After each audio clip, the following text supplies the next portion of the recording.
All right, everyone, welcome back. I think I fixed the issue. Let me just take a second here to see if this is working. It's showing that the connection is 10 times better than earlier. So that's good. Yes, we are back online. Fantastic. Well, listen, please ask your questions, your live Q&A that you previously had. I see here that we have already questions that were previously asked. So I'm going to go through the questions from the last YouTube that I had just moments ago, and then we're going to talk about the new questions that you may have. But feel free to start posting your questions right now, and we're going to get to them as quickly as we can. Thanks so much for your support, everybody. It's been a little bit slower than expected for the next network issue. Well, welcome. I'm just going to restart from the fresh. My name is Cédric Marin. I'm a Canadian immigration lawyer, and today I'm going to answer all our questions about express entry, work permits, study permits. Feel free to ask your questions. What I was saying is that this is legal information. It's not legal advice. So I'll do my best to show you the instructions, the laws, and whatnot. But I'm just giving you information that's accessible on the website, and I'm helping you essentially understand the legal information. It's not legal advice. If you would like legal advice, you can head on over to our website, Health Immigration Law, as I was talking about. And what I was talking about previously is under legal help.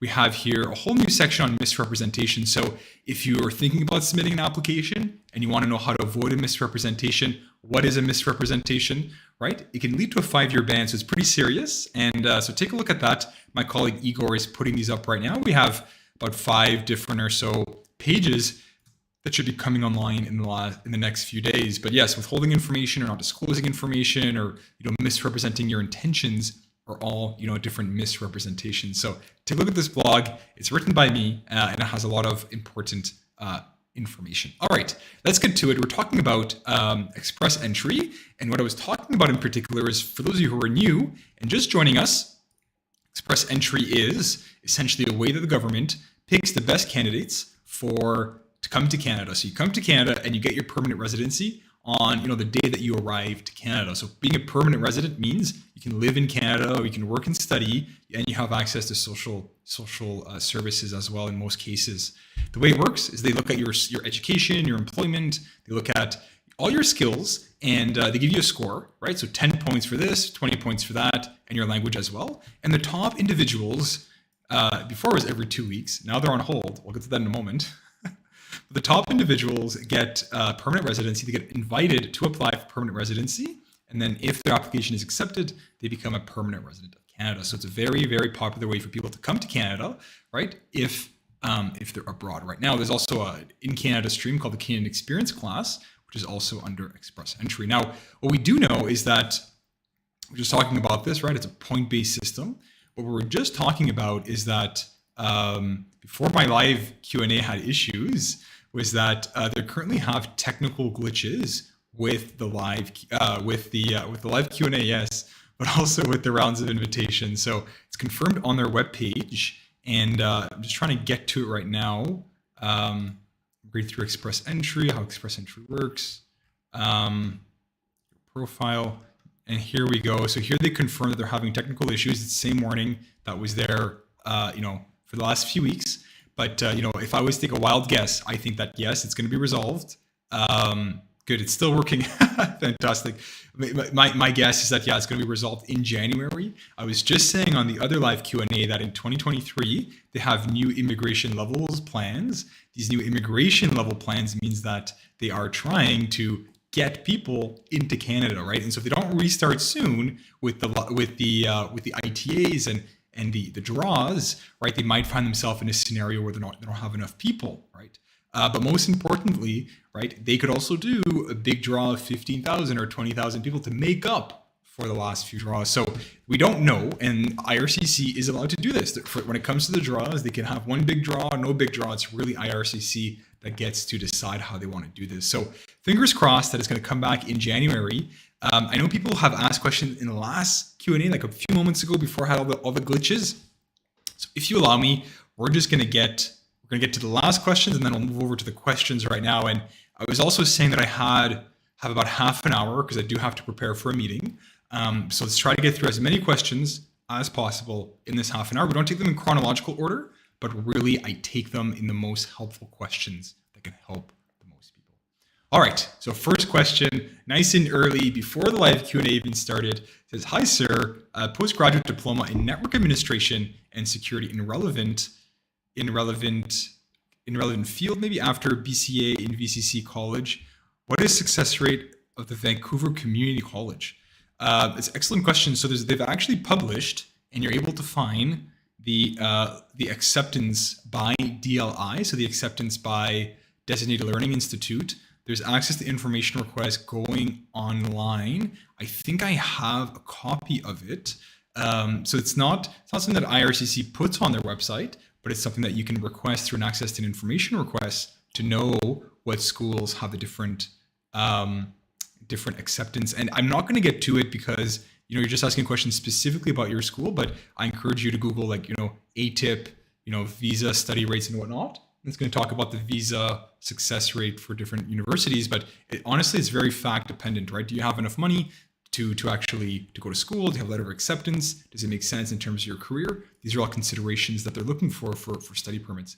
I also want to know if we can put a reconsideration request after first refusal. So yeah, absolutely. And it's a very popular blog on our website, but over here under legal help, go here to submit a reconsideration request, right? So I explain it in detail. And at our law firm, we really want to give tools to people to do their own immigration applications. Like DYIers is what we want to do. We want to work with people who care about their applications and also help those people, regardless or not, if you retain a lawyer, right? So scroll down, learn more about what is a reconsideration request, first step, second step, and the third step. And here I really go into detail in terms of what I would do to submit a reconsideration request, right? Have the desired income, talk about factual errors, legal errors, give additional information, right? Submit the ATIP, right? Submit the reconsideration request. So take a look at this blog, but yes, after a refusal, you can submit a reconsideration request. You definitely can. All right, next question. Again, a little bit short on time. I'm not going to go into as much detail as possible, but I'll definitely do my best to give you, relevant information to allow you to do your own research. Now, do keep in mind that, we can do the reconsideration request for you. I do have experience, right? If you want legal advice to actually look at your documents, go ahead here at the very top right, go speak with a lawyer, and then we're going to see here our colleagues, and then you're also going to see here me. Now, I seem to have some internet issues because my photo is not loading, but in any event, you can go down here and book a consult with me. All right, let's get back to it. Let's get back to the questions. All right, which NOC is more in demand, accountant or financial manager? I get these questions a lot, right? What NOC is the best NOC? What NOC should I pick? What NOC is the quickest way to come for permanent residency? What NOC is the best for express entry? This is a question that is really hard to establish because we're not asking about a specific program, right? There's over 80 or even 100 different immigration programs when you consider all the provincial nominee programs, the different streams, the federal streams, and whatnot. So it gets extremely complicated really quickly, especially when you don't actually specify what you're applying to, right? Are we talking about express entry? Or are we talking about, an Ontario immigration nominee program? So you're most likely asking about a PNP because PNPs is where we're going to find these, in-demand skill streams, right? So I encourage you, this could maybe take half an hour or even a few hours to determine, what is the best NOC, right? In terms of all these various programs. So here you're going to see some eligible occupations for tier 4 and 5, tier 4 and 5 as well. We're just going to keep going down, and then your work experience, what you need, and whatnot. So for this program, right, these would be the NOCs that you want to take a look at and try to aim. But if we talk about the BC PNP, right, they have a whole different set of in-demand occupations. And you can't just pick a NOC. You can't just decide that, I'm not going to be a financial manager and I'm not going to be an accountant anymore, right? You might do a little bit of both, but you have to be very clear that you can't just, tweak your letters to fit one NOC to get your permanent residency, right, quicker than another, right? So for the BC PNP program, they have priority occupations, and here are the NOCs, right? So again, I don't think accountant or financial manager is even here, right? In terms of this NOC stream, this NOC is targeting healthcare occupations and tech occupations. So to answer your question, I really encourage you to find a program you're interested in or research various PNPs, right? Manitoba and Saskatchewan has their own in-demand occupations. Take a look at that and see whether or not those NOCs are there. Obviously, if you'd like to hire us to do it for you, we can do it. But it can get a little bit long if you don't tell us a specific program, right? Because we need to review individually, quite literally dozens and dozens of programs to see if this knock is, more in demand or not. All right, Talafal, who regularly appears on our live Q&A, says, "Hi, Cedric. Hope you're doing well." Yeah, thank you. I'm doing great, minus internet issues. I'm doing fantastic. As a student, how many months before intake can I get in Canada? I've heard people saying you could be refused entry coming too early. Is there any truth on that? My intake is September 2023. So yeah, there absolutely is truth on that. So, if you're coming for a study program in September, right? If you come 3 or 4 months earlier, they might refuse you entry because you're coming to Canada with the intention to study, right? But yet your study program is in 3 or 4 months. So I think typically we're talking about the 6 to 4 weeks in terms of when it's acceptable, for a student to come to Canada, seek entry as a student when the program of study is coming soon. So if you don't have a place to stay, right? You don't have any family inside Canada. If you're staying on campus, but you're only getting your accommodation, let's say a week or two before classes actually start, these are all factors that the immigration officer might further explore, right? So yeah, definitely don't come to Canada like 6 months before a study program. The sweet spot is about 4 to 6 weeks, but it really depends on your specific situation in terms of where you're going to be staying and how you're going to support yourself and so on. Thanks for your time. Listen, my pleasure. I think there's a lot of immigration consultants who do live Q&As. I think we are some of the few lawyers who do live Q&As, and specifically myself, I deal with a lot of rejected applications. I file stuff in federal court. I litigate in federal court, right? I deal with lawyers on the other side for refused applications. That is what I do. And I do take the time to try to help people with their own applications and also talk about how we can help them. All right, let's talk about your question. The question is, if my undergraduate study was in French, can I bypass the language requirement in my master's study? Excellent question. So, listen, we don't, it really depends on your master's study program, to be honest. Some schools, they allow it. Some schools, they want more information about even your grade, 6 to 12, your high school, or 7 to 12, I should say. But so in some cases, yeah, depending on your master's program, but that's more with your school. It's less to do with immigration law, but it is possible. Keep in mind that if you're applying to express entry, only applies outside of Quebec. You might get additional points if you speak French at a CLB level 7. All right, this is it for those old questions, if you will. Let's go find some fresh questions, and please don't spam the live questions game. I see game. You have this question. That you've posted many times recently. Congrats, gotten my attention. Can art students stream get admission in information technology? Honestly, this is not an immigration question. This is to do with your school. So go take a look at that. The way it works for study permits, you have to show your intention to study, right? It makes sense in your career plan. Why are you coming to Canada? Why are you not studying inside your country? How are you going to go back to your country at the end of your stay in Canada, right? Study permit is a temporary study permit, but please don't spam. It's very not helpful. I try to really do them first come, first serve, and I do skip some questions, like your question, if it's not really relevant to immigration law. All right. Ash. Hi, Ash. Nice to see you again. Says, thankfully the glitch gods didn't completely destroy this stream yet. Thank you. I mean, I had to rehost it, but yes, doing so good, doing good so far.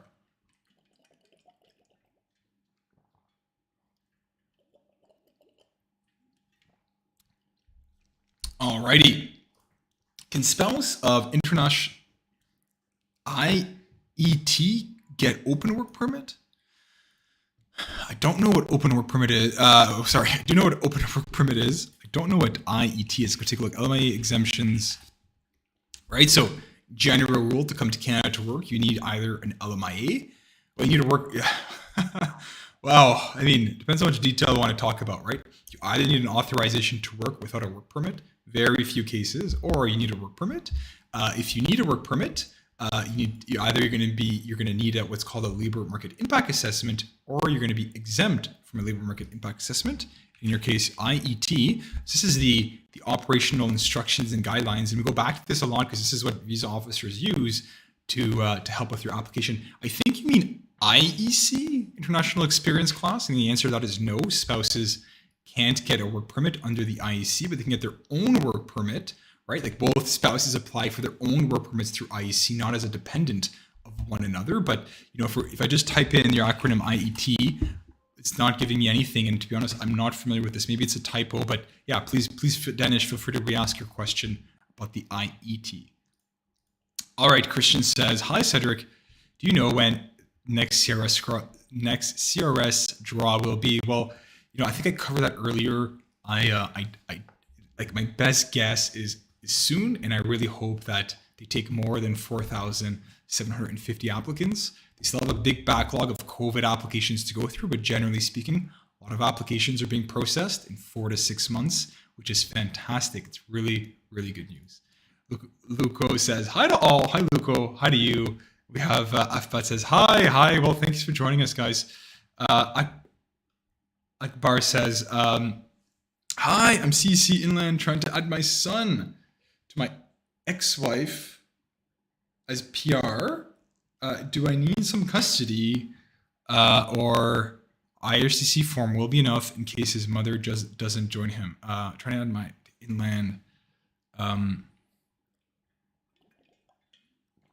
I'll be very honest with you. Custody issues can get quite complicated, especially when you have a pending express entry application, right? Where are you in the process? Have you already submitted the application, or have you already received a confirmation of permanent residence, or are you at the first stage of just creating the profile, right? I would recommend you book a consult so we can talk more into detail about how to update your application to add a spouse. Does the mother consent to the children leaving the country? Do you have full custody, including bringing the child outside of their country?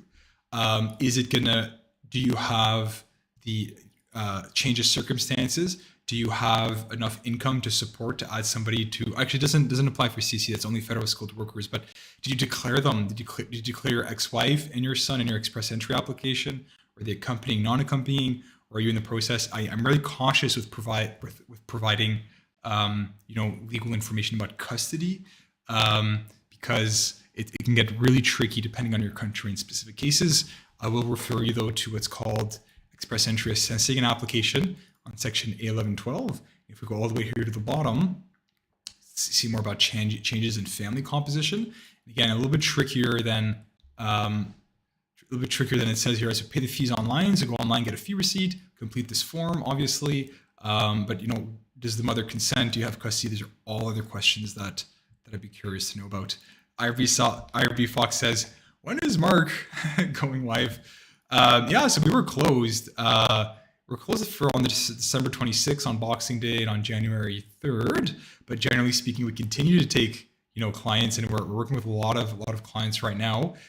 Mark's been really busy, and Mark's been really busy. But he should be on, particularly with his schedule, he should be on Wednesday, but we're really swamped, and like I said, just a short half hour, 45 minutes live Q&A, because this is really all I can do between working from almost 9 a.m. to almost 10 p.m. So it's been really busy. The home childcare program is full for this year. It filled up 4 hours after it opened. So unfortunately, it means waiting until next year. Ash says, whoops, what's wrong today? Yeah, I know, I definitely had some issues. Any chances draw might start tomorrow? I mean, it's a Wednesday after all. Any insider knowledge? So unfortunately, I don't have any insider knowledge that's not available to the public. I know IRCC reached out to the Canadian Bar Association, who then informed us of the IT glitches. In particular, a lot of the IT issues have been fixed. There's a few issues they're still working on. This update was last received at the end of December, and it's the same update that's available to the public, right? As we saw, if you click around a bit, you'll find the actual update regarding the missing knock. Draws and the way they're managed, it's by the minister, it's by IRCC. They have a lot of latitude in terms of how they do the draws. There's no legal obligation to do them every 2 weeks. There's no obligation to do them every month. They get to decide how they want to do the draws and how many people they take, right? So with that in mind, we hope it restarts in tomorrow. Typically they're on Wednesdays.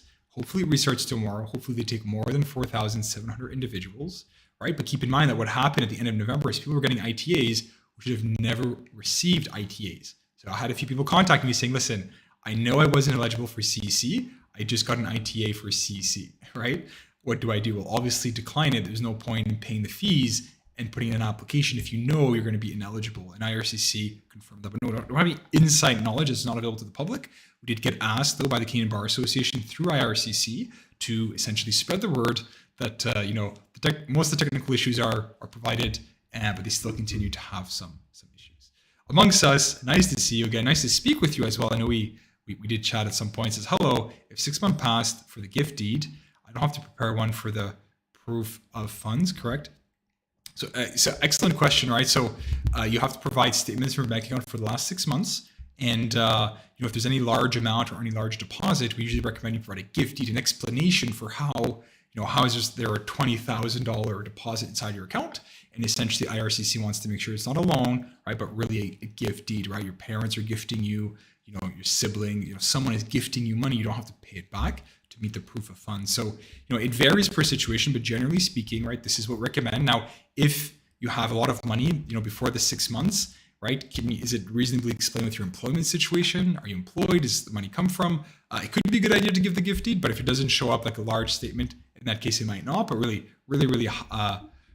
fact specific. Elias says, will there be a draw tomorrow? I hope so. And that says, are ghost updates believable? I got one on December 1st.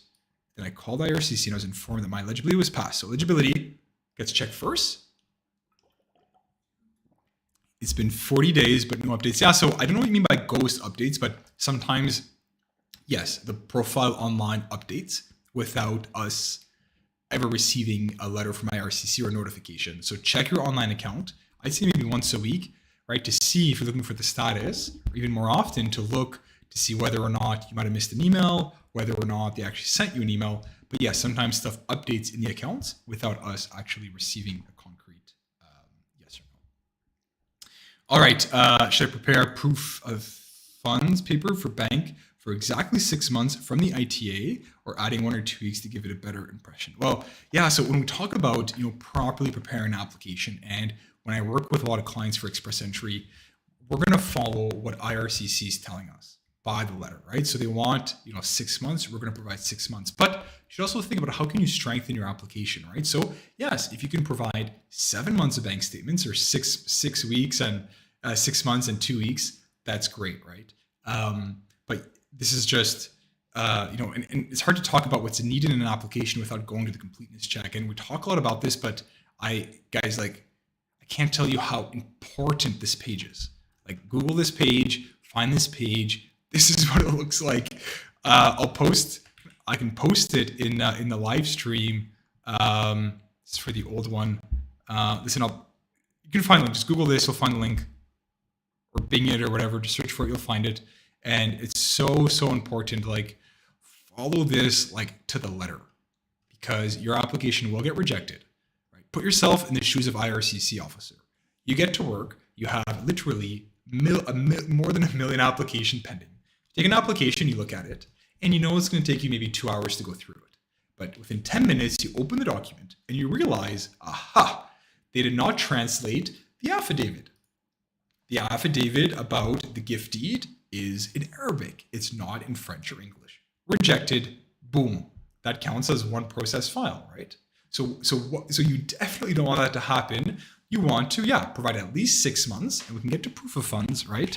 Proof of funds, and it has really specific documents that they want, right? Again, I'm an immigration officer, right? Let's say that this is hypothetical. Let's say that I'm an immigration officer. I'm going through the documents here, and I see that, okay, they have a bank statement, but there's no name of the bank. There's no branch, right? Rejected. On to the next application. Let's not waste our time. In some cases, they give you additional document requests. And if they think you're lying, if they think you committed fraud, they will send you a procedural fairness letter that could result in a 5-year bar from Canada. So it's kind of looping back to what we're talking about, right? Misrepresentation. What is a misrepresentation? It's super important. So take a look at this document. This can talk specifically about what they want. So here they talk about these documents for the past 6 months. You can provide more, and you see here they reserve the right to ask you for more documents, more information if required, right? This is going to talk about employment letters, something that is not talked about when you create your application. This is super, super, super important. They will reject your application. I can tell you, if you don't have numbers of hours work, right, your salary, they will reject it. Like, this is super, and in fact, this is the number one reason why I get consultations by clients. They retain me and they say, I was rejected because I did not provide these documents, right? So super, super important, very avoidable. Don't just ask for a reference letter and just throw into your application, right? Ask for a reference letter, review what's needed, even contact your employer and say, hey, by the way, these are the requirements for the reference letter that I need. Can you please do so? So it gets a little bit tricky for sure. But take a look at the completeness check. It's so important.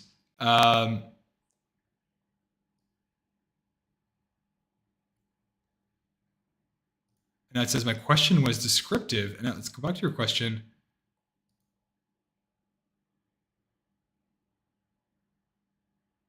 Oh, I see. So I missed the second part of your question. Sorry, Anad.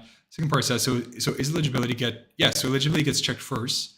And this is called the completeness check. So they check your application. Probably right now it's happening within a month. So within 40 days makes sense. That they check your application and they're just doing a quick scan, right? They're doing a quick scan. Do we have the police certificates? Do you have an educational credential assessment? Do you have reference letters? They're doing a quick scan of the application, and no updates is good news, because at this point, like I said, if you're missing a document, they're going to return it to you as incomplete. So this is normal. This is very normal. Everything's going fine. Continue to check your application. Something might update in your application without actually happening. I don't know if this answers your question, Annette. I'm not sure if this answers your question, but yeah, you could definitely get for eligibility. It's the first check. They check if you're eligible. Like the computer itself checks if you're eligible. The second check is once you submit your application, the completeness check, where they make sure you're eligible again. They make sure that you meet the completeness check, and then it goes to processing. Processing, we're talking about actually reviewing all your supporting documents in detail for consistency on what you put into the application. We're also talking about medical, right, background checks, and then you get your passport request and the confirmation of permanent residence. So there we have it. Now, a lot of questions, guys. I do apologize, but I do need to run. I'm going to take here the second last question. Says, for the Philippines, my husband is primary applicant for study permit January intake. We lodged in last November. Still no response. Do you think we still have hope for a visa? So I think this question is a lot about delays.